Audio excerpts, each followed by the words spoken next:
स्वागत है आप सभी का आपके ऑनलाइन प्लेटफॉर्म एसएस क्लासेस में। एक महत्वपूर्ण सूचना जो कि आप लोगों के लिए काफ़ी इम्पोर्टेंट है वो आप लोगों से साझा करेंगे। डीएलएड के प्रशिक्षुओं को, जो पुराने प्रशिक्षु थे, चाहे वो 15 से लेकर अभी तक जितने भी परीक्षाएं हो चुकी, जितने भी सत्र आपके हो चुके हैं, उसमें कुछ बच्चों को जो एग्ज़ाम से रोक दिया गया था, उसके लिए यह अहम सूचना है। ये कह सकते हैं डीएलएड के वो प्रशिक्षु जो 3 बार फेल हो चुके थे और चौथी बार उनको चांस नहीं दिया गया था, उन लोगों के लिए एक अच्छी खबर है, जो कि इलाहाबाद हाई कोर्ट ने एक निर्देश दिया है कि बहुत जल्द इस पर काम किया जाएगा और अगली परीक्षा में जो होगा वो आपको एग्ज़ाम के लिए बैठने के लिए चांस दिया जाएगा।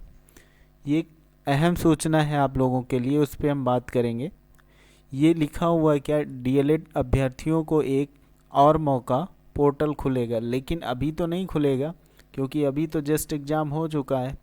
इससे पहले क्या हुआ था, ये होता क्या है पहले ये आप लोग जान लीजिए। जो लोग नए हैं, जो फर्स्ट सेमेस्टर में होंगे, थर्ड में होंगे, फोर्थ में होंगे, जिनको इन चीज़ों के बारे में नहीं पता होगा, वो इस चीज़ को पहले जान लेंगे। ये होता क्या है आप सभी को पता है। एक पेज ले लेते हैं, न्यू पेज, उस पर हम आपको बताते हैं ये एक्चुअल होता क्या है। इन चीज़ों पे हम अगर बात करें तो आप सभी को पता है कि डीएलएड आप लोग कर रहे हैं, ठीक। डीएलएड जो कर रहे हैं ये 2 ईयर का होता है, 2 वर्ष का होता है और इसमें 4 सेमेस्टर होते हैं, ठीक।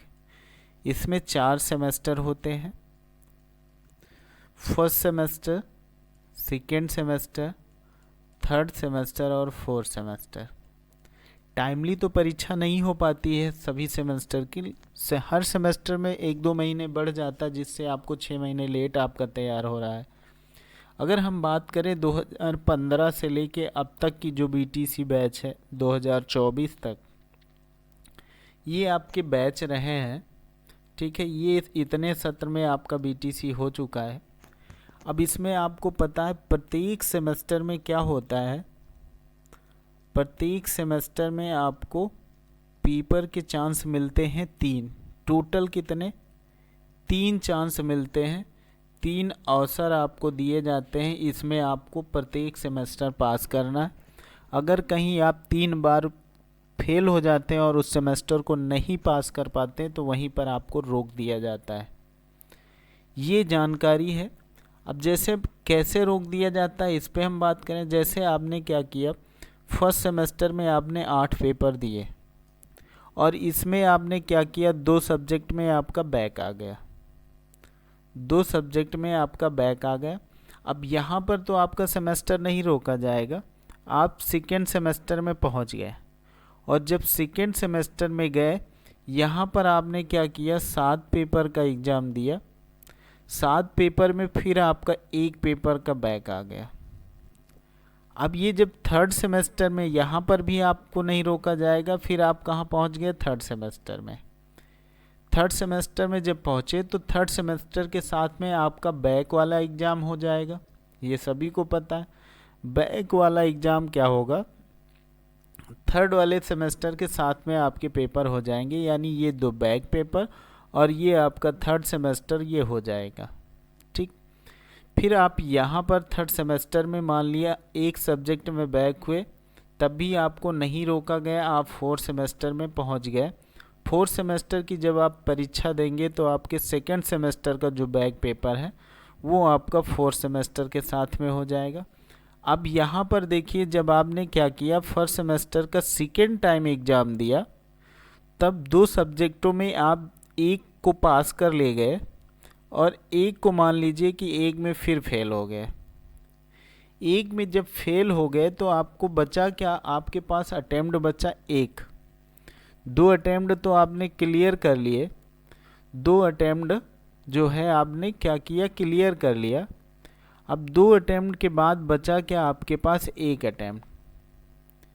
आपके पास क्या बचा, 1 अटेम्प्ट बचा और इसमें आपको पास ही करना है। अगर इसमें आप फेल हो जाते हैं, अगर ये एक सब्जेक्ट बचा, अब ये एक पेपर कब होगा, ये 4th सेमेस्टर में पेपर हो गया। अब जब फिर आपका 1st सेमेस्टर और 3rd सेमेस्टर का पेपर होगा, तब आपको चांस मिला क्या, फेल हुई एक सब्जेक्ट को आपको पेपर देने के लिए। और इस पेपर में आपने क्या किया, फिर नहीं आप पास हो पाए और फेल हो गए, तो आपको क्या मिल गया, 3 चांस मिल गए। एक तो पहला चांस यही था आपका, दूसरा चांस ये था आपके पास, ये दूसरा चांस था, और ये आपका क्या था, तीसरा चांस था। और तीनों बार आप फेल होते चले गए। अब जैसे आप यहाँ फेल हो गए 1st सेमेस्टर में, अब आप फेल हो गए, 3 अटेम्प्ट था आपका, तीनों आपका क्लियर हो गया, मतलब ख़त्म हो गया, और आप पास नहीं हो पाए 1st सेमेस्टर। तो आपका ना तो अब 1st यानी 2nd में कोई पेपर खुलेगा, न तो 3rd में आपको कोई बैक परीक्षा देने को मिलेगा, ना 4th में, यानी टोटल सेमेस्टर आपका ब्लॉक कर दिया जाएगा। टोटल सेमेस्टर आपका क्या होता है, ब्लॉक कर दिया जाता है। आप किसी भी सेमेस्टर में कोई भी परीक्षा नहीं दे पाएंगे, ना तो आपकी मार्कशीट आएगी, ना तो आपका कोर्स कंप्लीट होगा।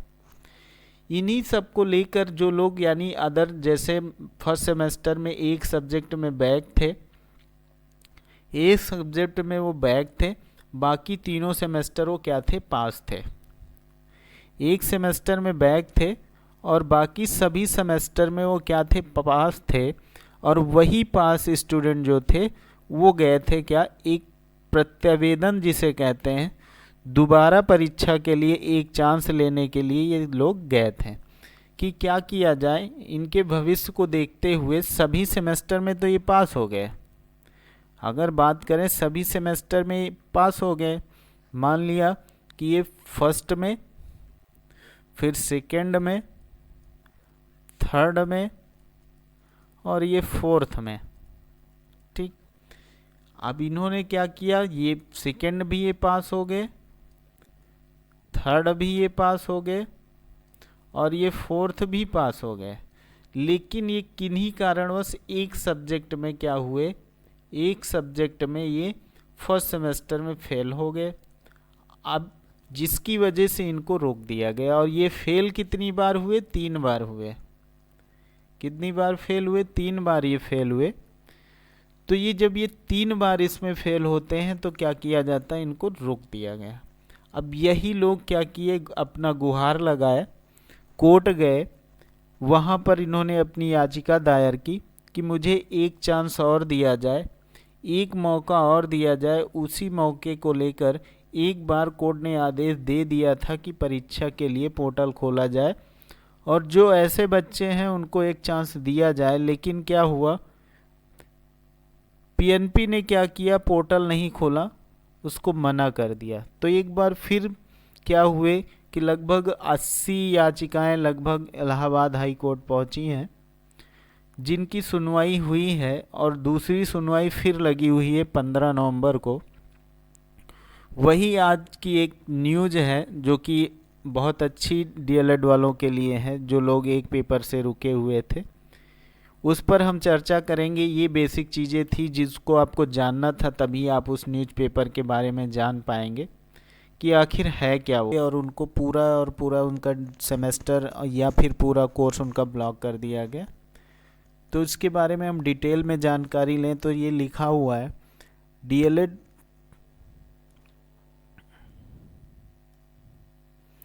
डीएलएड अभ्यर्थियों को एक और मौका, पोर्टल खुलेगा। पिछली बार भी यही आदेश हुआ था कि पोर्टल खोला जाए और प्रशिक्षुओं को क्या किया जाए, मौका दिया जाए। लेकिन पीएनपी ने इसको साफ मना कर दिया कि दोबारा चांस नहीं देंगे। लेकिन इस बार क्या है, इस बार उम्मीद है कि दोबारा चांस क्या होगा, मिल जाएगा। तो दोबारा चांस मिलने की उम्मीद है। जो पूर्व में परीक्षा से किए गए थे वंचित, उन्हें राहत। हाई कोर्ट ने उम्मीद जताई, नहीं झेलना होगा उत्पीड़न, डीएलएड वालों के लिए खास। ठीक है, तो ये क्या थी, आपकी चीज़ें थी। इसमें लिखा हुआ है, इलाहाबाद हाई कोर्ट ने परीक्षा नियामक प्राधिकरण यानी जिसे पीएनपी कहते हैं को डीएलएड परीक्षा पोर्टल खोलने का निर्देश दिया है। साथ ही उम्मीद जताई है कि याची अभ्यर्थियों को किसी भी प्रकार की परेशानी का सामना नहीं करना पड़ेगा। ये सीधे हाईकोर्ट ने निर्देश दिया है। यह आदेश न्यायमूर्ति दिनेश पाठक ने शीतल की अवमानना याचिका पर उन्हें अधिवक्ता कौंतेय सिंह अस्थायी अधिवक्ता को सुनकर दिया है। यह आदेश उन अभ्यर्थियों को अतिरिक्त अवसर प्रदान करने के संबंध में है। वो कौन से अभ्यर्थी हैं जिनको मैंने अभी डिटेल में बताया कि ऐसे अभ्यर्थी जो 3 बार परीक्षा में फेल हो चुके हैं, चाहे एक ही सब्जेक्ट में बचे हों, फेल हो गए हों, एक ही सब्जेक्ट बची रही हो, 3 बार अगर वो फेल हो चुके हैं एक सेमेस्टर में, तो उनको क्या किया गया, रोक दिया गया। उनको क्या किया गया, रोक दिया गया है, जिसकी वजह से उनको उनका पूरा और पूरा कोर्स क्या हुआ, ख़त्म हो गया। तो पूर्व में परीक्षा में सम्मिलित होने से वंचित किया गया था किसको, जो 3 बार फेल हो चुके थे।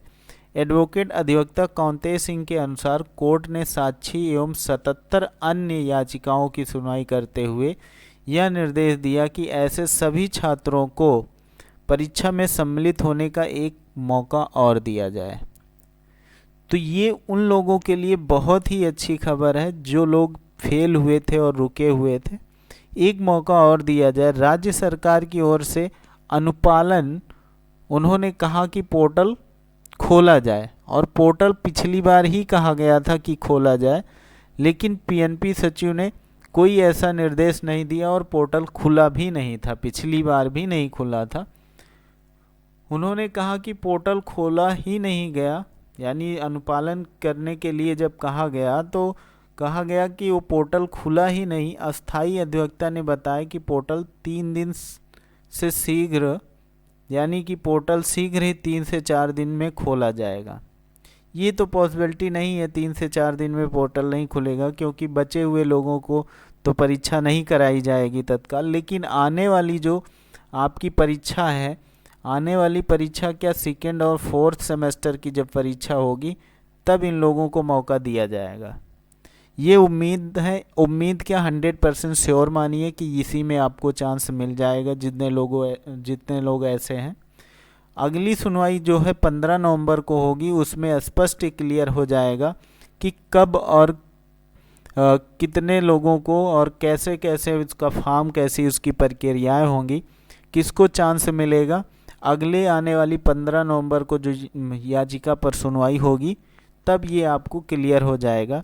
जैसे ही कोई स्पष्ट जानकारी मिलती है या ऑफिशियल कोई नोटिस आती है, तुरंत आपको ये सूचना दी जाएगी। तुरंत सूचना आपको यहाँ से एकदम ऑथेंटिक सूचना मिलती है। पिछली क्लासों में, यानी पिछली न्यूज़ों में आपने देखा होगा, पिछले वीडियो में, कि जो भी सूचना दी गई एकदम ऑथेंटिक दी गई। तो ये भी आपके लिए एक ऑथेंटिक सूचना है। और आने वाली जो सूचना होगी, जैसे ऑफिशियल कोई नोटिस आती है, तुरंत आपको स्पष्ट जानकारी दी जाएगी कि कब आप लोगों का पोर्टल खुलेगा और कब आपकी ये परीक्षा संपन्न होगी। संभवतः जो मेरी उम्मीद है कि ये 2nd और 4th सेमेस्टर के समय ही आपको चांस मिलेगा। तो ये आपके लिए एक ज़रूरी सूचना थी जो आपको स्पष्ट हो गई होगी। ऐसी ही सभी सूचनाओं की जानकारी लेने के लिए आप चैनल को ज्वाइन कर लीजिएगा, और ऐसे सभी सूचनाएं आपको मिलती रहेंगी। और आगे आने वाले समय में जब आपकी परीक्षा के लिए पोर्टल खुलेगा तब भी आपको सूचना दी जाएगी, और साथ ही साथ जिस भी सेमेस्टर में आप बैक होंगे उसकी क्लास आपको प्रॉपर इस पे मिलेगी। ठीक है, तो अगली जैसे भी सूचना आपको मिलेगी, जैसे ही कोई सूचना आती है आपको स्पष्ट कराया जाएगा।